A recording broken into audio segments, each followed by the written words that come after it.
السلام عليكم ورحمه الله وبركاته. ازيكم يا نجوم؟ عاملين ايه؟ يا رب تكونوا بخير. فيديو جديد النهارده هحلل لكم فيه اداء حراس المرمى في الدوري المصري. كان معانا حارسين النهارده هايلين جدا، قدروا يقدموا لنا مستوى رائع جدا جدا. كان محمد عواد حارس مرمى نادي الزمالك ومحمود حمدي حارس نادي فيوتشر. الصراحه الاثنين حراس قدموا لنا اداء مميز جدا من حيث بقى التحركات او التمركز او البوزيشن بتاعه. ما بنشوفش حد يتكلم عن الحراس ويحلل اداء الحراس. انا بقى جيت لك بسلسله هحلل لكم فيها اداء الحراس في الدوري المصري، وشويه شويه كده نخش على الدوري الاسباني والدوري الانجليزي ونكسر الدنيا مع بعض. مش هنتكلم كتير عشان وقت الفيديو، لكن قبل ما ابدا الفيديو لازم تعمل لايك على الفيديو وتشترك في القناه لو انت مش مشترك عشان يوصلك كل جديد مع نجم الكوره. يلا بقى نروح نشوف الاثنين حراس قدموا لنا ايه في مباراه النهارده. يلا بينا. لو جينا نبص على اول كرة كده يا نجوم هنلاقي ان الشغل كله كان معمول من عند مصطفى شلبي. الراجل هنا شوف التمركز بتاع مصطفى شلبي او الوضع بتاع مصطفى شلبي، لعب الكرة منين ومحمود حمدي واقف فين.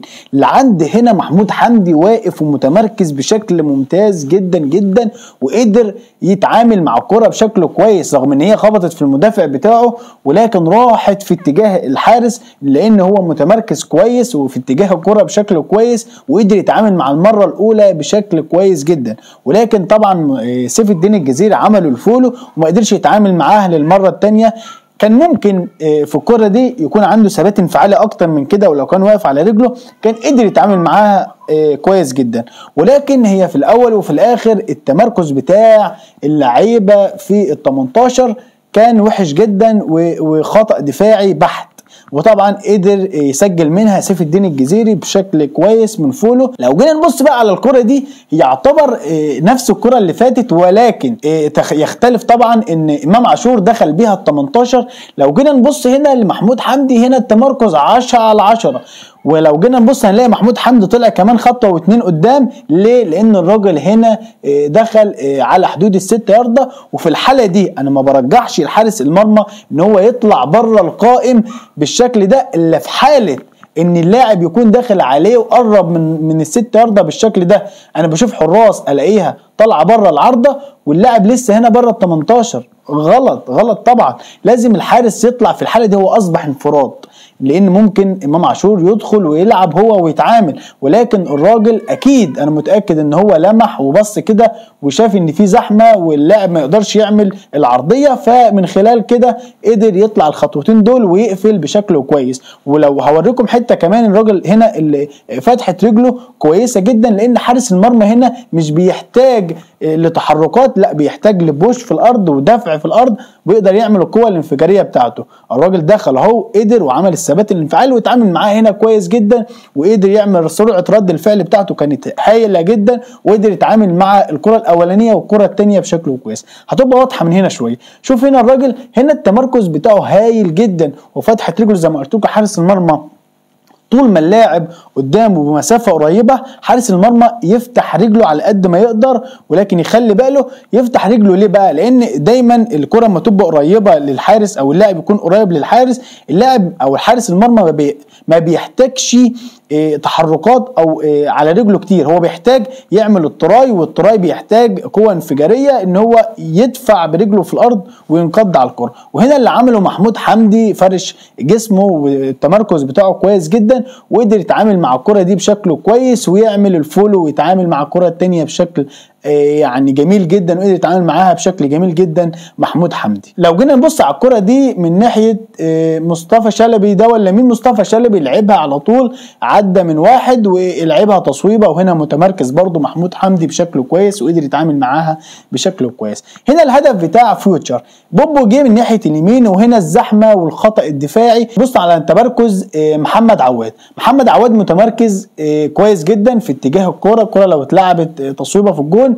الراجل واقف ومتمركز كويس. طبعا الكره اتلعبت هنا في الزحمه كده وخطا دفاعي 100%. قال لك الكره على حدود ال6 ياردة، لا انا هطلع خطوتين كمان واطلع اقف واعمل الثبات الانفعالي او ممكن اعمل الفراشه واتعامل. ولكن هنا المهاره من مروان محسن كويس. عندي هنا التمركز بتاع محمود حمدي كويس جدا وبتحرك في اتجاه الكوره وبتعامل بشكل كويس مع الكوره وفي اتجاه الكوره، وده اللي انا عايزه من حارس المرمى ان هو يبقى تحت الكوره ومتمركز في اتجاه الكوره بشكل كويس.